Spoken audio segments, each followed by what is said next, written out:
Les lettres persanes de Montesquieu, Introduction. Je ne fais point ici d'épître dédicatoire, et je ne demande point de protection pour ce livre. On le lira s'il est bon, et, s'il est mauvais, je ne me soucie pas qu'on le lise. J'ai détaché ces premières lettres pour essayer le goût du public.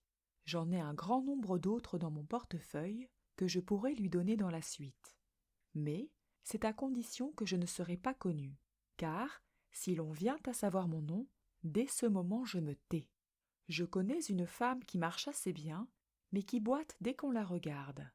C'est assez des défauts de l'ouvrage, sans que je présente encore à la critique ceux de ma personne. Si l'on savait qui je suis, on dirait « Son livre jure avec son caractère. Il devrait employer son temps à quelque chose de mieux. Cela n'est pas digne d'un homme grave. » Les critiques ne manquent jamais ces sortes de réflexions, parce qu'on les peut faire sans essayer beaucoup son esprit. Les persans qui écrivent ici étaient logés avec moi. Nous passions notre vie ensemble. Comme ils me regardaient comme un homme d'un autre monde, ils ne me cachaient rien. En effet, des gens transplantés de si loin ne pouvaient plus avoir de secrets. Ils me communiquaient la plupart de leurs lettres. Je les copiais.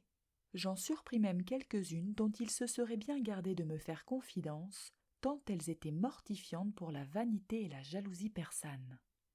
Je ne fais donc que l'office de traducteur. Toute ma peine a été de mettre l'ouvrage à nos mœurs.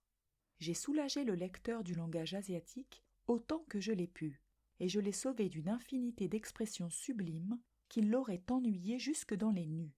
Mais ce n'est pas tout ce que j'ai fait pour lui.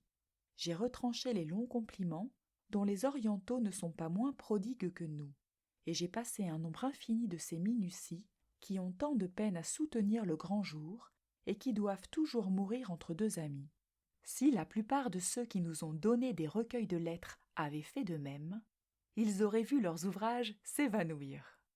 Il y a une chose qui m'a souvent étonnée, c'est de voir ces persans quelquefois aussi instruits que moi-même des mœurs et des manières de la nation, jusqu'à en connaître les plus fines circonstances, et à remarquer des choses qui, je suis sûr, ont échappé à bien des Allemands qui ont voyagé en France. J'attribue cela au long séjour qu'ils y ont fait, sans compter qu'il est plus facile à un Asiatique de s'instruire des mœurs des Français dans 1 an qu'il ne l'est à un Français de s'instruire des mœurs des Asiatiques dans 4, parce que les uns se livrent autant que les autres se communiquent peu. L'usage a permis à tout traducteur, et même au plus barbare commentateur, d'orner la tête de sa version, ou de sa glose, du panégyrique de l'original, et d'en relever l'utilité, le mérite et l'excellence. Je ne l'ai point fait. On en devinera facilement les raisons. Une des meilleures est que ce serait une chose très ennuyeuse, placée dans un lieu déjà très ennuyeux de lui-même, je veux dire une préface.